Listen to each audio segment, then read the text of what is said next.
critical beings on this earth who would absolutely Put your feelings aside, give that wild side a try. I'm not that girl. I'm Sharon H. You fire the questions and I'm going to shoot it straight back at you from my own unapologetic candidness. Keep watching all the way to the end for my real raw take on dealing with difficult, problematic people. That like button if you've ever dealt with these kinds of people. Be mindful everything in this video is coming from my own perception and viewpoint. Take what advice you want and let the rest slide right off of you like Teflon. Today's question from Cameron Monaghan. I pulled from viewer comments. Hey Sharon, hoping you could do a video on difficult and problematic people as I'm currently dealing with a few. Cheers. Thanks for your question, Cameron. In my opinion, you don't. By difficult, problematic people, I can only assume you mean those forever brewing conflict or disharmony. No-alls, the naysayers, the negative, the numbnuts of this world. The kind that most would probably rather put their head in a gas oven and light than suffer the intolerable, whiny and/or arrogant bastards. Give me a boom if you agree. The kinds that thrive on dysfunction because sometimes it's all they've ever experienced themselves. They were possibly raised amongst conflict and unease, and it's the only semblance of normality they have known. Others are just so full of themselves and most likely narcissistic and think their opinion, even when uninvited, is the right opinion. Unfortunately, no matter where we go or what we do, we will always encounter difficult, problematic people. Whilst telling them to go fuck themselves is likely the most preferred response to them. Remember, most probably thrive off conflict, so feigning indifference, even when you want to knock their block off, will probably serve you better. They love poking the bear and will go out of their way to get a rise out of others anywhere they can. Give them nothing, even when you feel smoke coming out of your ears. Simmer that inner rage. These fucksticks are not worth it. The odds are, if you respond with little reaction and just matter of fact, you may not have to deal with them again anyway. If you are devoid of reaction, you are not feeding them what they need. You don't have to like them, you don't have to break bread with them, and you sure as hell don't have to take their shit either by allowing yourself to remain stoic and their behavior like water off a duck's back to you. You are disallowing them any power over you. Never take their behavior personal, as this is never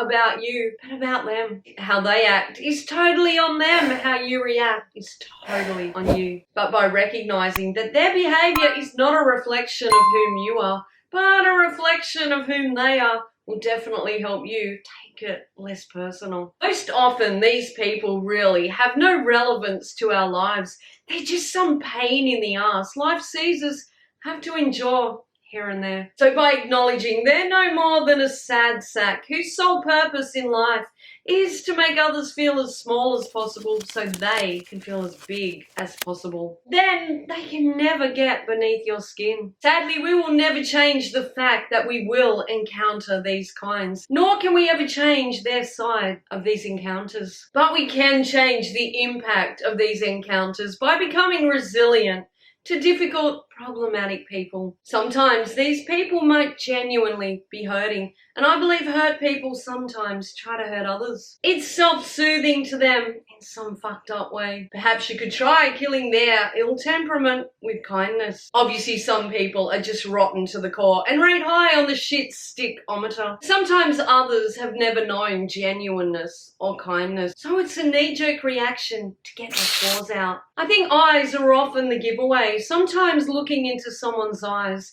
you can tell the difference between pain and evil. When evil, I say leave as much distance between interactions and associations as possible. But where there is fear, pain or hurt, perhaps you may be the only person that's ever tried to break that wall down. We are all going through tough times, and these people may truly have something troubling them and nowhere to turn. You catch more flies with honey. When showing compassion to others' indifference and understanding, they may be just having a rough time of it. I think only the horrendous would not lower their defences somewhat to kindness. In which case, if they bite the hand you offered them, know never to offer it again. Remain calm and dignified and never stoop to their level. No one ever, no matter who they are or whom they think they are, has the right to treat you like dirt. Stand your ground, be firm on your tolerations, or walk away. But never surrender to their antics or allow them cross the line of disrespect.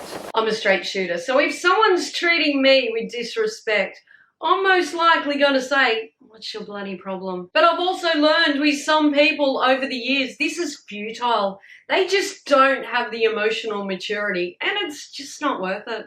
I remember in 2009, my work ethic overruled my good common sense, and I went interstate for a photo shoot and meet and greet, even though I was really unwell. I met almost all my obligations except a radio interview, as I was rushed into intensive care with pneumococcal and a partially collapsed lung. I was so unwell, I had a nurse sitting at the foot of my bed day and night. I was only one step from needing life support, but I remember this so very clearly. I remember as I got a little stronger, I was sitting on a chair and a middle-aged nurse was brushing my hair. I can't remember exactly what she said to me, but I remember it was very arrogant, very cutting, and very cold. I remember saying to her, "Why are you treating me like this? I didn't ask to be here." And with that, she immediately apologized. I could hear her voice quivering. She then went on to tell me that I was about the same age as her daughter, who had recently died. I think that moment was some sort of an epiphany for me, because it made me realize that others' behavior is coming from somewhere deep within them, and not always about me. Her demeanor towards me changed. She sat and told me her story, and I've never forgotten it. She then came back in to see me before I got to go home about a week or so later. I remember telling my family, and they were annoyed that she'd treat me that way and said she was not fit to be working. On some level, maybe they were right. Maybe she was not ready to be at work. Also, maybe so entrapped by anger and grief, she needed someone to stand up to her, to make her realize she needed to let it out. And that person was me. Maybe sometimes we are placed in someone that's hurting's path because somehow we will be that breakthrough they need to heal. My point is, unless this person is renowned for being a toxic, bitter pig, then a bit of empathy might not go astray. We cannot make assumptions about people, as we never know what suffering is behind their eyes. I'm not saying this makes their ill treatment of us acceptable. I'm saying sometimes there is more to their story than just being an asshole. Remaining calm where possible will definitely serve you greater than blowing your stack. It took me a long time to realize that, as I would fight fire with fire. Sometimes people just need to vent, and they take their emotions out on the wrong people, and we sadly, by circumstance, get in the firing line. Then others are just going out of their way to upset as many as they can throughout their day. These people you can never win over. They are toxic to the core. Every day they need a new hero, and every day they make someone their new villain. These people don't think like us. They are not like us. They go through life crashing and destroying others, taking all they can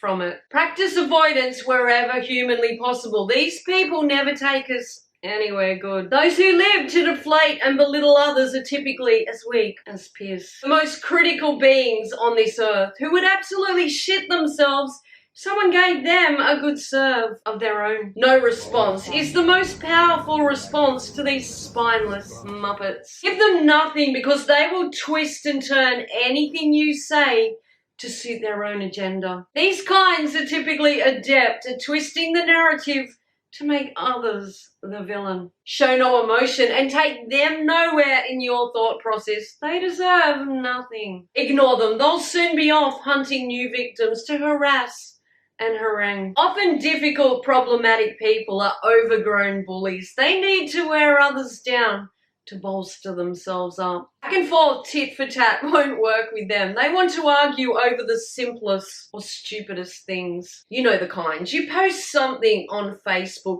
and these jokers who know nothing of you or your story want a bloody debate. I mean, you can't even put up an innocent quote without some egotistical know-all wanting to dissect and analyze it and tell you why you are wrong and they are right. Tell you white's black even when it's white. They clearly have no concept of the meaning of dickhead, even though it stares them down in their mirror every morning. But sometimes there's power in knowing they're nothing more than a dickhead and leaving them argue with themselves. Also allowing everyone else on your friends list to see them for what they are. The more they huff and puff and rant and rave at or about someone, whether in person or on social media. Seriously, no one of any sound mentality questions the person they're ranting over. They question the numbskull doing the raving. Secure, emotionally mature people don't behave this way. Secure, emotionally mature people don't need to make others feel lesser so they can feel more. Never allow yourself to be drawn into the madness. They'll never compromise. They want to win. But one thing's for certain, sinking to their level, you'll never win. Stop, think, and breathe before you react. Do not give their behavior any oxygen by showing emotion. Let me know in the comments how you deal with difficult, problematic people. Sometimes things may work out with a difficult, problematic person. Sometimes it won't. Always be mindful when the indifference, overpowering, or belittling begins. The mad shall lose their mind first, whilst the calm and controlled wins. Thanks for watching. See ya. Break out of your shell.